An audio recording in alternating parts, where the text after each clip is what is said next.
आपण पाहत आहोत SN न्यूज मराठी. लाईक करा, शेअर करा, सबस्क्राईब करा व रहा आमच्या सोबत अपडेट.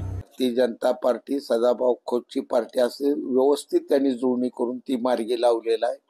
परंतु इतर ठिकाणी त्यांनी सगळीकडे दबावाचं तंत्र वापरल्यामुळं चांगल्या पद्धतीनं भारतीय जनता पार्टी शिवसेनेची ही युती होऊ शकत होती. राष्ट्रवादी सहित अजितदादा गटासहित युती होऊ शकत होती.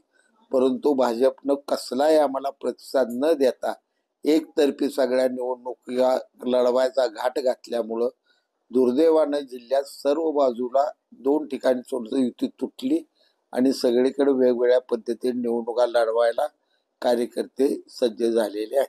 कोण आहे याला जबाबदार, कोण आहे बाहेर? आता मला कुणाचं नाव घ्यायचं नाही. राजकीय मुख्यमंत्री फडणवीस साहेब, उपमुख्यमंत्री शिंदे साहेब हे याचा विचार करतील जिल्ह्याचा निवडणुकीच्या निकालानंतर. निश्चितपणे याचं परीक्षण झाल्याशिवाय राहणार नाही. शिंदे साहेबांना ही परिस्थिती सांगितली का? शिंदे साहेबांना मी दररोज बारकाईनं परिस्थिती सांगतोय. फडणवीसांना परिस्थिती सांगण्याचा प्रयत्न केला. त्यांच्या जिल्हाध्यक्षांना दिवसातून गेली 15 दिवस 3 वेळा मी बैठक घेतल्या. ते इथून मी साहेबांना कळवतो म्हणत गेले. पुढं काय झालं मला माहित नाही. पण माझा कुणावर आरोप नाही, कुणावर मी नाराज नाही. हे सगळं भोगायची मला 45 वर्षात मुळात तिथं सवय आहे. काँग्रेसमध्ये असतानाही काँग्रेस माझी, पण मदत आबासाहेबाला हे आम्ही बघत आलोय. या सवय आम्हाला जुन्या आहेत.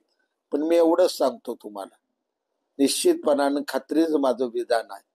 गुलाल हा शिवसेनेचा असणार, नगराध्यक्ष सांगोल्याचा शिवसेनेचा असणार. कारण माझी जनता ही प्रचंड स्वाभिमानी आहे.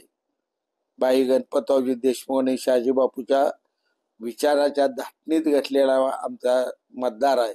हा मतदार सहजासहजी कुणाचा दहशतवाद मान्य करणार नाही. नाद करायचं नाही विरोधकांनी असं मी काही म्हणणार नाही. पण लढाई चांगली होईल, पण विजय आमचा होईल. गुलाल तुमचा सगळीकडे. गुलाल 100% माझा. नगराध्यक्ष माझाच माझाच. आनंद तालुक्याच्या राजकारणात आज प्रथमच मला स्वर्गीय बाई गणपतराव देशमुख यांची आठवण झाली.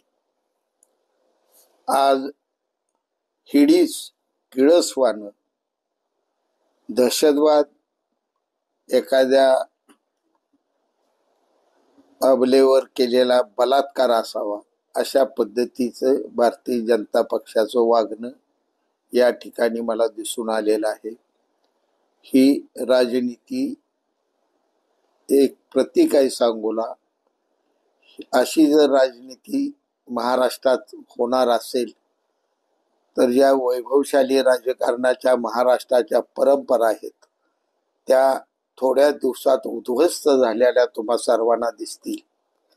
आज या ठिकाणी शेतकरी कामगार पक्ष, भारतीय जनता पार्टी, आय काँग्रेस, राष्ट्रवादी, उबाटा एवढे सगळे पक्ष एकत्र एका बाजूला, मी एकटा एका बाजूला आणि माझी शिवसेना एका बाजूला, अशी परिस्थिती या ठिकाणी बाहेरच्या लोकांनी निर्माण केलेली आहे. हे माझ्या जनतेला आवडलेलं नाही. आणि जो गेल्या